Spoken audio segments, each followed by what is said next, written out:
Captain Lee Hanna stood in the middle of the big white room where all the alien leaders met to talk about space business. The room was huge and filled with creatures she had never seen before. Some looked like giant bugs with too many arms and legs. Others looked like walking rocks that sparkled in the light. The strangest ones looked like floating jellyfish that changed colors when they talked.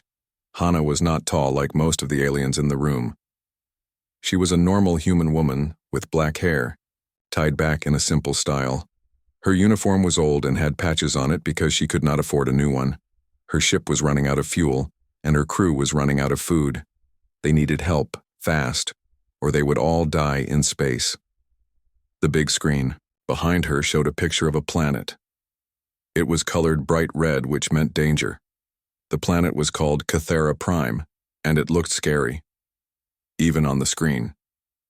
Dark clouds covered most of it, and red lightning flashed between the clouds. The surface looked like it was on fire in some places and covered in ice in others. Ambassador Thex was a creature that looked like a walking tree with too many branches. His voice sounded like wind blowing through leaves, but slower and sadder. He stood up from his chair and pointed one of his branch arms at the screen. "Captain Lee Hanna," he said in his slow voice, "you must listen to us very carefully. This planet has killed everyone who has ever tried to land on it. No one has ever come back alive from Cathera Prime. We have tried sending ships there 17 times, each time the ships land, and then we never hear from them again." Another alien stood up. This one was Commander Vash, who looked like a giant crab, but walked on two legs instead of many. He had big claws for hands, and his shell was covered in scars from old battles. His voice was deep and rough like rocks grinding together. "Human woman," Commander Vash said with anger in his voice, "do you think your tiny species is stronger than all the others who have tried? No one survives that world. The storms there can melt the strongest metals. The creatures there hunt in groups of thousands. The ground itself tries to swallow anything that lands on it." Hanna looked around the room, at all the alien faces staring at her. Some looked worried, some looked angry. Most looked like they thought she was crazy for even thinking about going to Cathera Prime. She could feel her heart beating fast, but she kept her face calm. She had learned, long ago, that showing fear made things worse. "I understand your concerns," Hanna said in a clear voice that carried across the big room. "But my crew and I do not have a choice. Our ship is almost out of fuel and we have no food left. Cathera Prime is the only planet close enough for us to reach. The energy readings show it has what we need to survive." The aliens started talking all at once in their different languages. The bug creatures clicked and buzzed. The rock creatures made grinding sounds. The floating jellyfish flashed different colors so fast it hurt to look at them. Finally, Ambassador Thex raised his branch arms to make them all stop talking. "Captain Lee," he said sadly, "we are not trying to be mean to you. We are trying to save your lives. This planet is what we call a Class 12 Deathworld. That means it is more dangerous than almost any place in the galaxy. The air itself will kill you. The water will dissolve your skin. The animals will eat you alive." A new alien spoke up. This one was smaller than the others and looked like a walking flower with many colored petals. Her voice was soft and musical, but very sad. "I am Healer Bloom," the flower alien said. "My people sent a ship to Cathera Prime 50 years ago. It had our best warriors and our strongest equipment. We watched on our screens as the ship landed safely.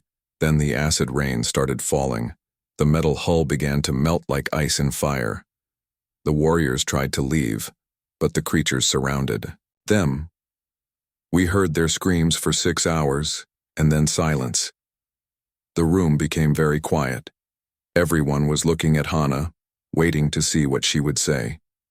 She thought about her crew back on the Sol Star. They were good people who trusted her to keep them alive. She thought about her navigator Kim Day, who always made jokes even when things looked bad. She thought about her engineer Park Soo, who could fix anything with spare parts and hope. "How long do the distress beacons usually work?" Hanna asked. "Most ships go silent within 12 hours. Commander Vash answered. "Some last as long as 3 days. The longest anyone ever survived was 6 days. And that was a ship with 500 warriors. Hana nodded slowly. And you monitor the planet?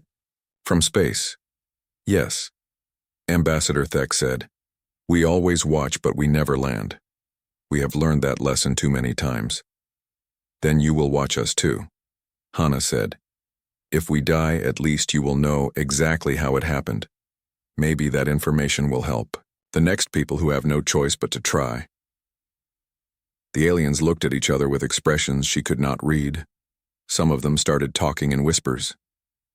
Commander Vash made a sound like rocks falling down a mountain, which she thought might be laughter human. He said, You are either the bravest creature I have ever met or the most foolish. Maybe both. Your species is new to space travel. You do not understand what real danger looks like. Hana smiled for the first time since entering the room. It was not a happy smile, but it was not scared either. Commander Vash, she said, my species has survived ice ages and plagues and wars that lasted for generations. We have climbed the highest mountains and dove to the bottom of the deepest oceans. We have lived in deserts where nothing grows and in frozen places where the air itself can kill us. If this planet thinks it can scare humans, then it does not know humans very well. The room was silent again, but this time it felt different. Before, the silence had been heavy with fear and worry. Now it felt like the moment before a storm when the air is full of electricity. We will monitor your ship, Ambassador Thek said finally. When your beacon goes silent, we will record the exact time and cause of death for our records. It is the only thing we can do to honor your sacrifice. Do not write our obituary yet, Hana said, as she turned to leave the room. Humans are full of surprises. As she walked toward the door, she heard Commander Vash speaking to another alien in a voice he thought she could not hear. Mark my words, he said. That human will be dead within hours of landing, just like all the others. No species can survive Cathara Prime. Hana kept walking and did not look back. She had a crew to save and an impossible planet to conquer. The Soul Star shook like a toy in the hands of an angry child as it fell through the thick atmosphere of Cathara Prime. Captain Hana held tight to her chair while the ship bucked and twisted around her. The metal walls groaned with stress, and she could hear things breaking in other parts of the ship. Captain, the hull temperature is rising too fast, called out Engineer Park Sue from her station. Her face was lit up by red warning lights that flashed on all her screens. The outer plating is starting to melt whatever is in this atmosphere. It eats metal like acid. Through the front window, Hana could see the surface of the planet getting closer. It looked even worse than the pictures from the council meeting. The ground was covered in sharp crystal formations that stuck up like knives. The sky was full of lightning that was not normal. White or blue, but sick green and purple colors. Navigator Kim Day report, Hana said while fighting to keep her voice calm. Kim Day was a young man who always smiled even when things were bad, but he was not smiling now. His hands moved fast over his controls as he tried to find them a safe place to land. Captain, there are life forms moving toward our landing site, he said. The sensors say they are huge. Some of them are as big as buildings back on Earth. They are moving fast and they do not look friendly. The ship suddenly lurched to one side as something hit them. Security Officer Cho Wan quickly checked her weapon systems, but what she saw made her face go pale. Captain, whatever just hit us, it barely noticed our hull. It was like running into a mountain that decided to move. We are going to need a new plan for dealing with the local wildlife. As they got closer to the ground, Hana could see what Kim Day meant by huge creatures. Things that looked like a cross between dinosaurs and nightmares walked between the crystal trees. Some had too many heads. Some had too many legs. All of them had too many teeth. They looked up at the falling ship with what looked like hunger there. Park Sue pointed at her screen. Flat area between those two volcano-looking things. It might be stable ground. Might be. Is not very reassuring, said Medic Yang Jin from her seat. But it is better than definitely being eaten by whatever those things are. The ship hit the ground hard enough to rattle every bolt in the hull. Immediately, warning alarms started going off all over the bridge. The atmosphere outside was eating through their hull like water through paper. The temperature readings showed it was hot enough to cook them alive. Everyone into environmental suits now, Hana ordered. We have maybe 30 minutes before this ship becomes our tomb. As the crew rushed to get into their protective gear, Hana looked out the window at their new home. It was like looking at a picture of hell. The ground was covered in rocks that glowed red hot. Steam rose from cracks in the earth. The air itself looked thick and poisonous. Captain, Cho-won called from the weapons locker. I have good news and bad news. The good news is our weapons work. The bad news is I do not think they will do much good against creatures the size of office buildings. The ground under their ship began to move slowly at first, then faster. They realized with horror that what they had thought was solid ground was actually the back of something alive, something huge that had been sleeping until they woke it up. Everyone hold on, Hana shouted as the ship slid off the creature's back and crashed into a pile of crystal rocks. Landing attempt 2 coming up. The second crash was worse than the first, but at least this time they landed on actual ground. The ship settled with a final groan of stressed metal. Outside, they could see the creatures gathering. More and more of them came from between the crystal trees. All of them looked hungry. Well, said Kim, Day trying to sound cheerful. At least we made it to the surface. That is not exactly what I would call an accomplishment, Yang-jin said as she watched a creature with 6 legs and 3 heads sniff around their ship. We are trapped in a melting ship on a planet full of things that want to eat us. Park Soo was already working on solutions. She pulled up diagrams of the ship's systems and started calculating how long they had before everything failed. The hull will hold for maybe 6 hours, she reported. After that, the atmosphere will eat through and we will all die. The life support systems are failing. The engines are damaged beyond repair and we have no way to call for help. Then we better figure out how to survive here, Hana said, because this is our home now.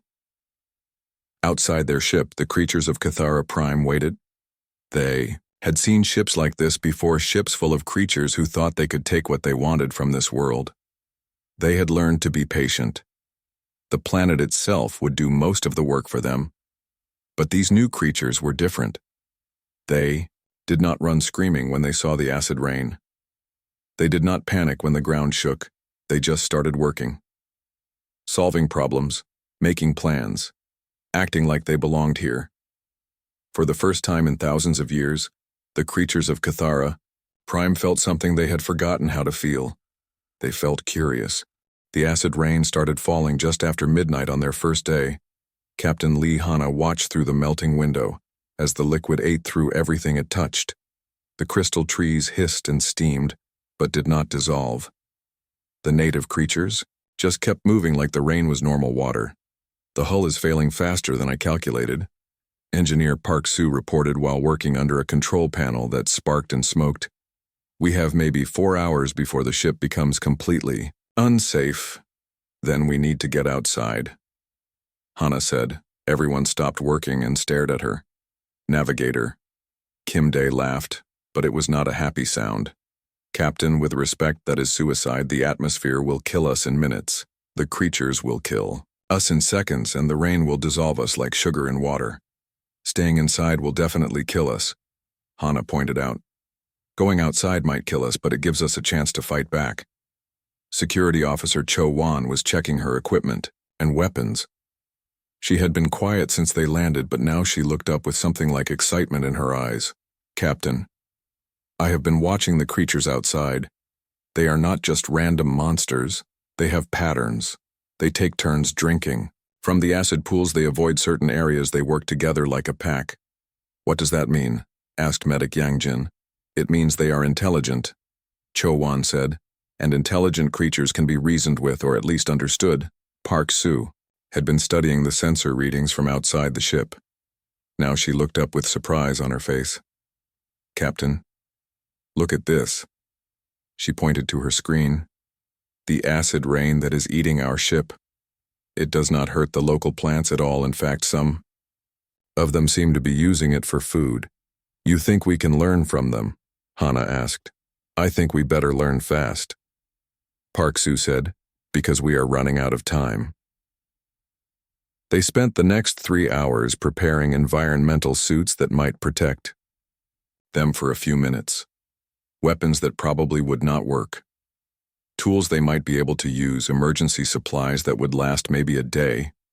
Yang Jin prepared medical kits for injuries they could not imagine.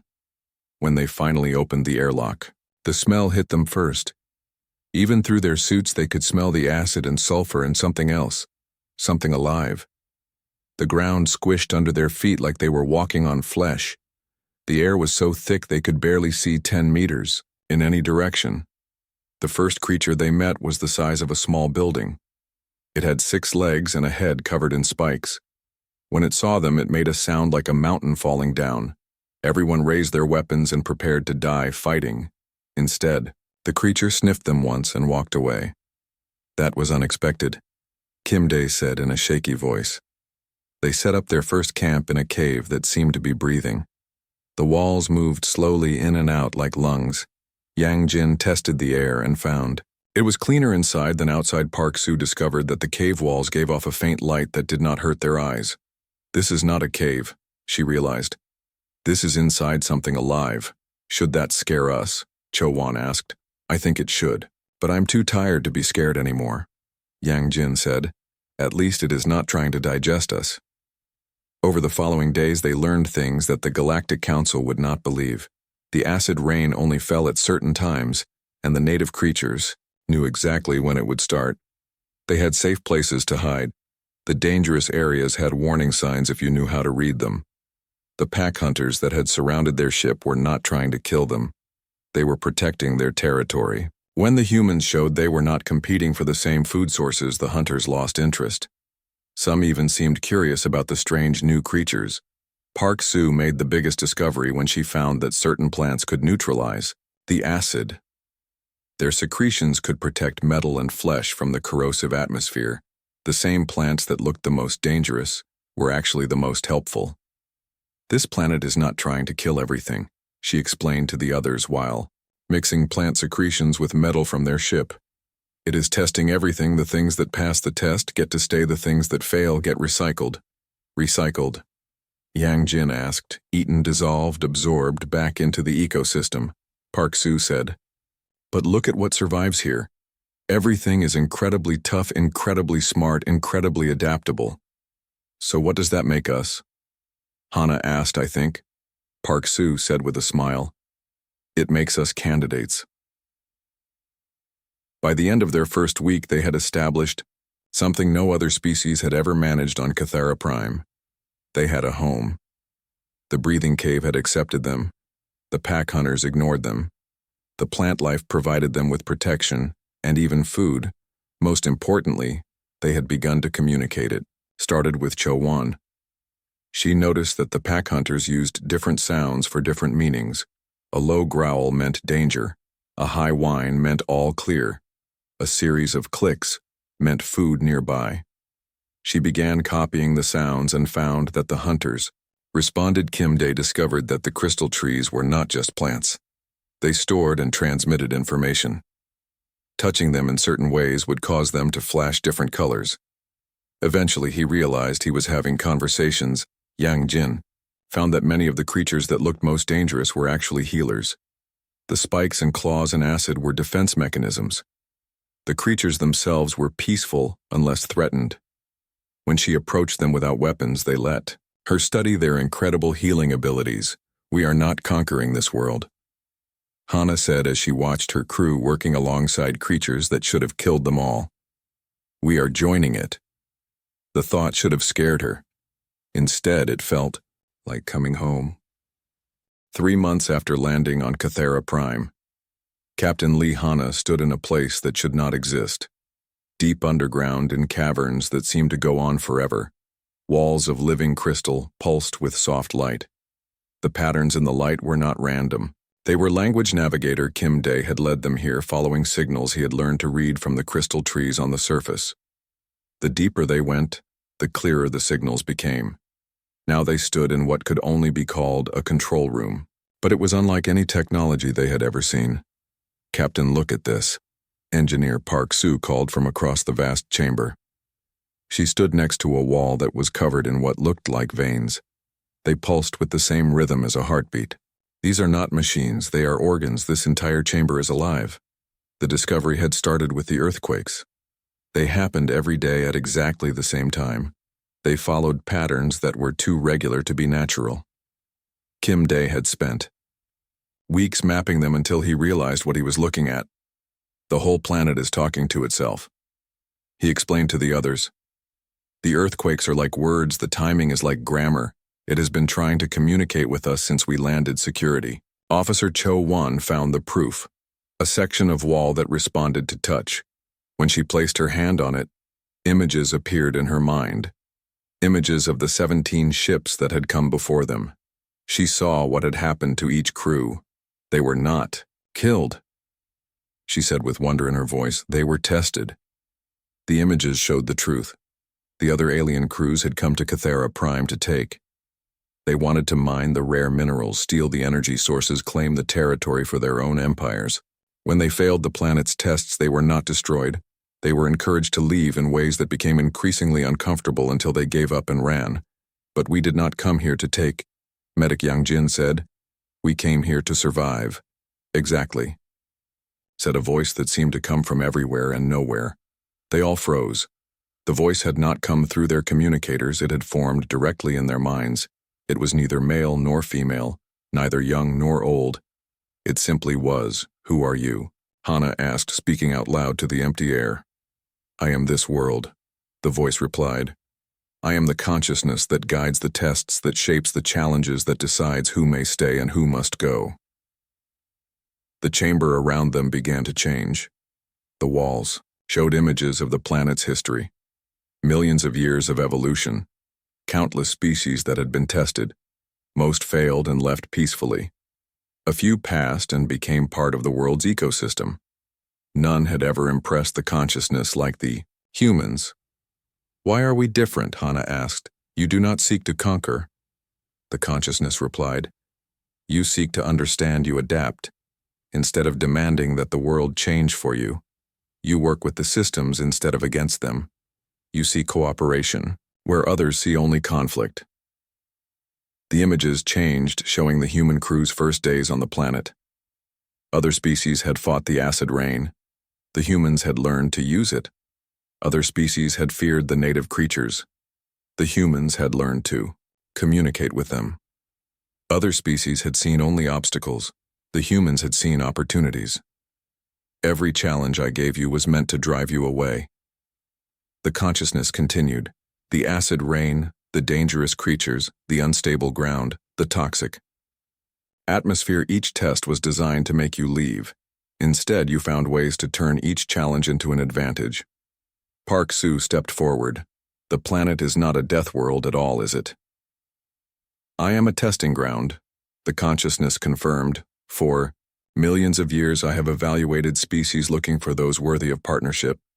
The others came seeking to exploit. They were found lacking and sent away with frightening experiences to ensure they would not return. And us, Yang Jin asked you, came seeking only survival and offered partnership in return," the voice said with what sounded like warmth. "You are the first species to not just pass my tests but to understand them. You have proven yourselves worthy of something greater than mere residents." The chamber filled with new light. The walls showed technologies and knowledge collected from every species that had ever been tested. Weapons that could destroy stars. Healing techniques that could bring back the dead energy sources. That could power entire civilizations, transportation methods that could cross the galaxy in moments. "I offer you not just a home," the consciousness said, "but alliance. Together we can protect this galaxy from threats that even your galactic council cannot imagine. There are forces in the darkness between stars that seek to consume everything. Living worlds, dead worlds. It does not matter to them. I have been preparing for their arrival and I need partners I can trust." Hana looked at her crew. They had come here desperate and dying. Now they were being offered power beyond imagination. But more than that, they were being offered purpose. "What do you need from us?" she asked. "What you have already given." The consciousness replied. "Adaptability, cooperation, the refusal to give up when things look impossible. I will enhance these qualities. I will give you tools and knowledge. I will help you become the best version of humanity, but the core of who you are must remain unchanged. And in return, you become my guardians, the consciousness said. When the Dark Ones come, and they will come, you will stand with me. You will help me protect not just this world, but all worlds that choose life over extinction. Hana did not hesitate. We accept. The chamber exploded with light, and for a moment each human felt connected to something vast and ancient and utterly alive. They were no longer just crew members on a broken ship. They were partners in something that would reshape the galaxy. The changes began immediately, but so gradually that at first no one noticed. Captain Lee Hana woke up on their 4th day in the control chamber feeling more rested than she had in years. Her mind felt clearer, sharper, like someone had cleaned windows she had not realized were dirty. Captain, look at the ship. Navigator Kim Dae called excitedly from the chamber's viewing portal where they could see the surface.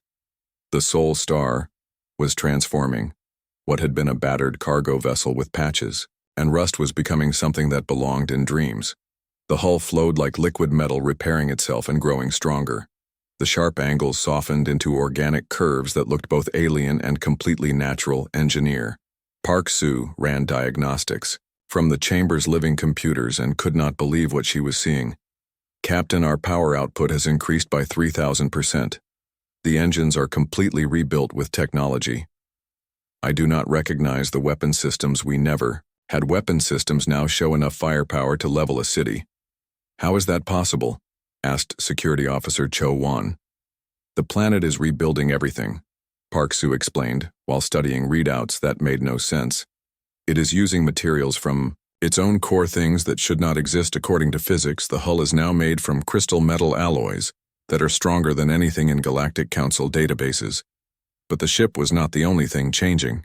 Medic Yang Jin made the first discovery about what was happening to the crew when she noticed that a cut on her hand had healed completely overnight, without leaving a scar. This is impossible, she said while running medical scans on herself. My cellular regeneration rate has increased by over 500%. My immune system shows resistance to toxins that would kill normal humans. My bone density has increased, but somehow I am not any heavier. She ran the same tests on the others and found the same results. They were all becoming enhanced, but not in ways that made them less human. They were becoming the best possible version of human Kim. Day discovered his new abilities when he found he could process the crystal tree communications without touching them. His mind could now handle information at speeds that would have overwhelmed him. Before, complex navigation calculations that used to take hours now took minutes. I can see patterns in space, he explained to the others. Not just where things are, but where they will be. I can plot courses through hyperspace that should not be possible. The equations are too complex, but somehow I understand them perfectly. Cho Won found that her reflexes had become incredible. She could track multiple fast-moving targets at once. Her accuracy with weapons had improved beyond what training could explain. When she sparred with the native creatures, she found she could match their speed and strength. I am not stronger than I was, she said. I am more efficient. Every movement is perfect. There is no wasted energy, no hesitation. I can fight for hours without getting tired. The native creatures had become more than allies. They had become teachers. The pack hunters showed them combat techniques that used the planet's unique environment. The underground engineers shared construction methods that worked with living materials instead of dead ones. The aerial predators taught them to see from multiple perspectives at once. Most remarkably, the planet began sharing its accumulated knowledge. Millions of years of information from every species that had been tested. Technologies that had been lost when civilizations fell. Scientific discoveries that had never been shared. Philosophical insights from races that no longer existed.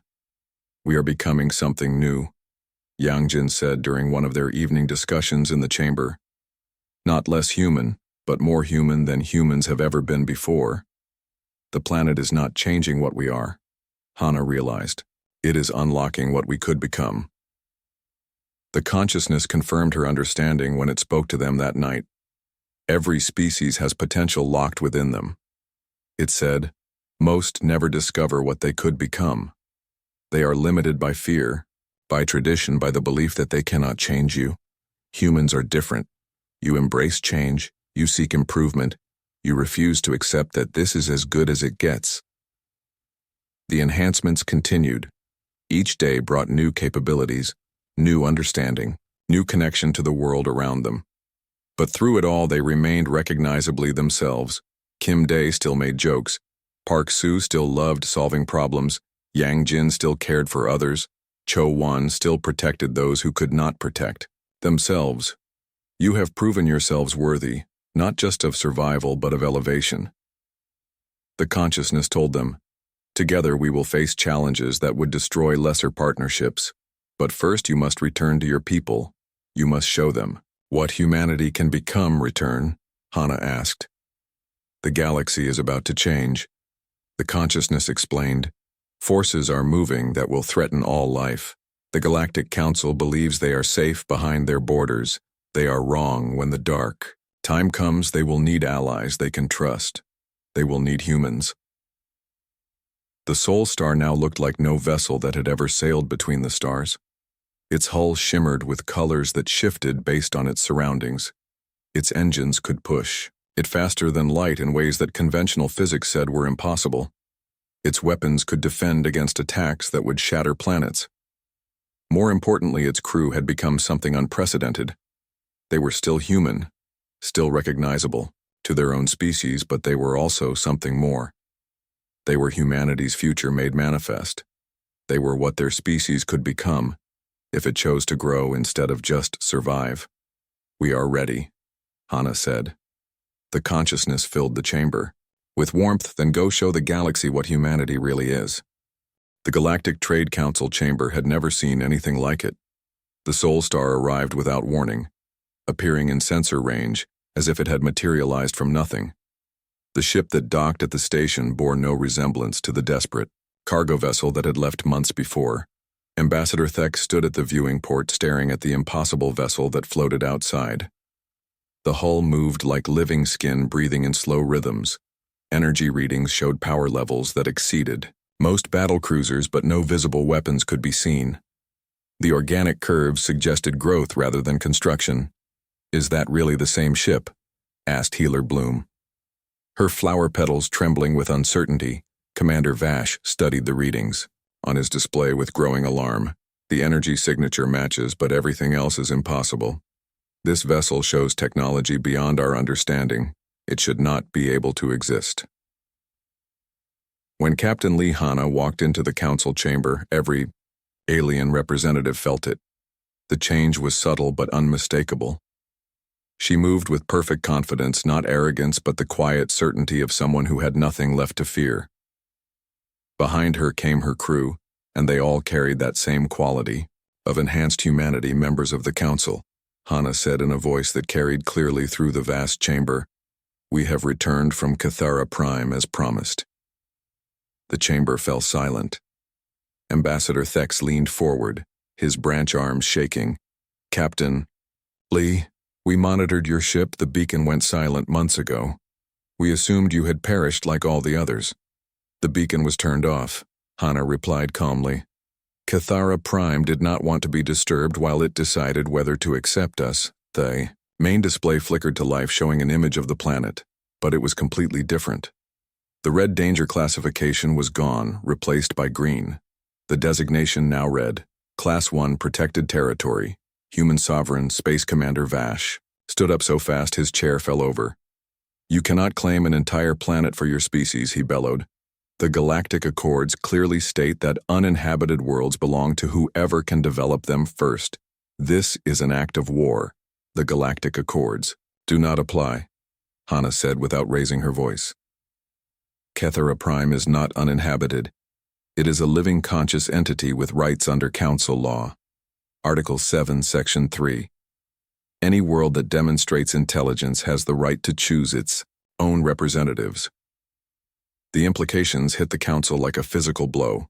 A living planet with the technology to enhance other species, a world that had chosen humanity as its partners. It meant that humans who had been considered a minor space, Traveling race had suddenly become one of the most powerful forces in the galaxy. Impossible, wheezed Ambassador Thex. No planet can be truly alive. Engineer Park Su stepped forward carrying a device that hummed with energy. Ambassador, if I may. Demonstrate. She activated the device and suddenly every alien in the chamber could hear it. The slow, deep rhythm of something vast breathing. The patient pulse of a planetary heartbeat. Cathera Prime wishes to address the council directly, Hana announced. The voice that filled the chamber was unmistakably alien but somehow comforting. It spoke directly into their minds in ways their translators could not handle. Honored representatives. It said, I am the consciousness you call Cathara. Prime, for millions of years I have tested species that came to my surface, most failed, and were sent away unharmed, but discouraged from returning. The alien representatives looked at each other with expressions of shock and disbelief. These humans, the consciousness continued, came not seeking to exploit but seeking to survive. They showed qualities I had not seen in countless ages. Adaptability, cooperation, the wisdom to work with natural systems instead of against them. I have chosen them. As my partners and I will defend that choice. What does this mean for the rest of us? Asked a delegate from the far side of the chamber. It means, Hana said, that humanity is now responsible for protecting Cathara Prime, and Cathara Prime is responsible for protecting humanity. Any attack on one will be considered an attack on both. We do not seek conflict, but we will not allow aggression. Commander Vash made a sound like grinding stone. You think your enhanced ship makes you a threat to the hegemony. Fleet, we have thousands of warships, Commander, said Navigator Kimday, speaking for the first time. We do not think our ship makes us a threat. We know it does. Our vessel alone could defend against your entire fleet, but that is not why we are here. Then why are you here? Ambassador Thex asked. Because something is coming. Medic Yang Jin said. Something that threatens all life in this galaxy. The consciousness has been preparing for this threat for millions of years. It needs allies it can trust. What kind of threat? Healer Bloom asked nervously. Security Officer Cho Wan answered. Entities that consume living worlds. They turn planets into lifeless husks. They are moving this way and they will arrive soon. The Galactic Councils. Fleets will not be able to stop them alone. You expect us to believe, Commander Vash said with skepticism, that you have gained the power to save the galaxy. We expect you to believe, Hana replied, that we have gained the power to help save the galaxy, but only if we work together. Humanity cannot do this alone, neither can the Council. Neither can Cathera Prime, but together we might have a chance. The chamber was quiet, as the alien representatives considered what they had heard. A minor species had somehow allied with one of the most powerful entities they had ever encountered. The balance of galactic power had shifted dramatically in a single day. What do you want from us? Ambassador Thex asked finally. Cooperation, Hana said. When the dark time comes, we want to stand together as allies, not enemies. Humanity has learned much from Cathara Prime, but we have not forgotten that we are part of a larger galactic community. We want to share what we have learned. And if we refuse, Commander Vash asked, then you face the coming darkness alone. Yang Jin said simply, but we hope it will not come to that. As the council session ended and the Soul Star prepared to depart, the alien representatives realized that everything had changed. The humans who had been warned not to go to the Deathworld had not only survived, they had returned as protectors of one of the most powerful entities in known space. The girl who had landed on Hell had come back owning a planet. But, more than that, she had secured humanity's place among the stars and offered that protection to others. The galaxy would never be the same. The Soul Star departed into hyperspace, carrying with it the future of galactic civilization. Behind it, Cathara Prime pulsed with new energy, ready to face whatever came from the darkness between the stars.